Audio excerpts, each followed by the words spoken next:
I'd like to question your religion, because it seems to me that you make science a religion in itself. In what way? Well, it seems like there's kind of a Richard Dawkins cult, Richard Dawkinism, like science, really, nothing is certain in science. It works in statistics. You can't prove anything to 100%. So how can you say that science is better than religion, then what you're trying to do is still harm people that bring order to the world? You can't prove anything to 100%, but 100% is a hell of a lot better than 0%, which is what you can prove by religious reasoning.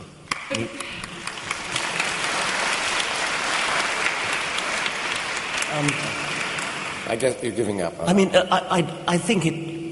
Let me try again on that.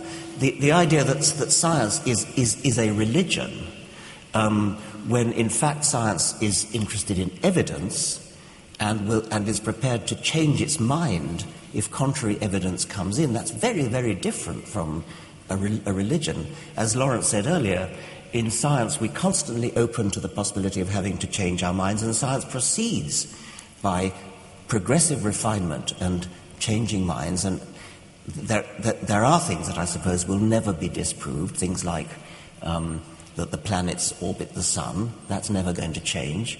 I don't think that the fact of evolution is ever going to be disproved. It's always going to be true that we are cousins of chimpanzees and of monkeys and of kangaroos.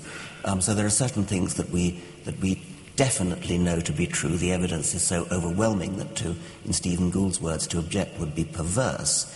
But so-called religious truths have absolutely no evidence going for them whatsoever.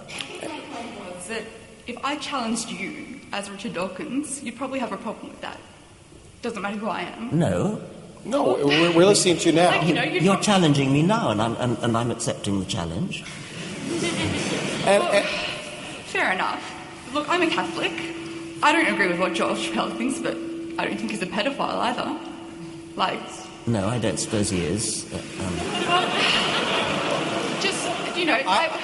I don't know. I've never asked... My point is that you, as an eminent scientist, if I challenge your scientific doctrine, maybe your theories or opinion, you'll disagree with me.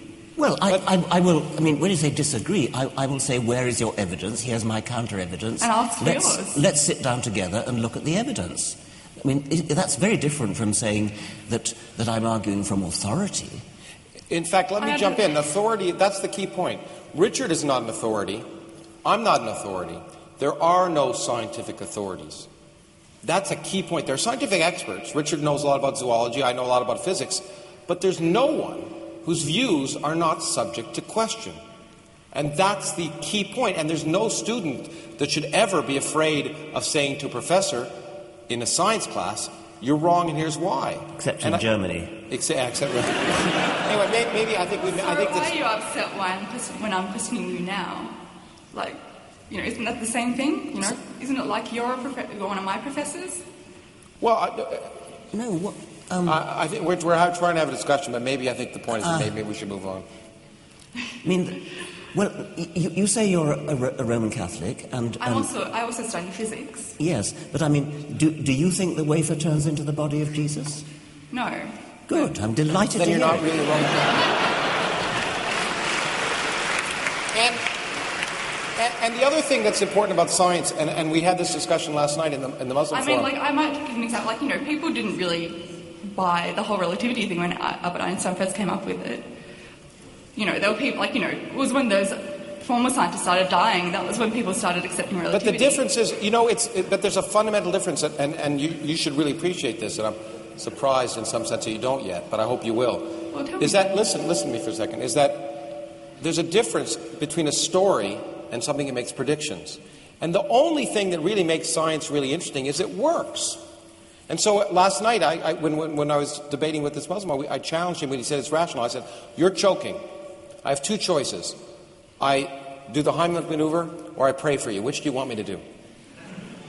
And I think the real point of science is that it works. And if it didn't work, none of us would give a damn about it.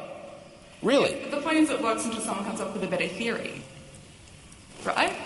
What was that? No, it works. Would A you car agree? works, an airplane works, the lights in this room work, Well, classical my electromagnetism computer worked works. until someone came up with a better theory. Yeah. So? That's what happens. That's what makes... Anyway, I don't... Okay, Yeah, I think okay. we should move on. No, everyone here has been scared away.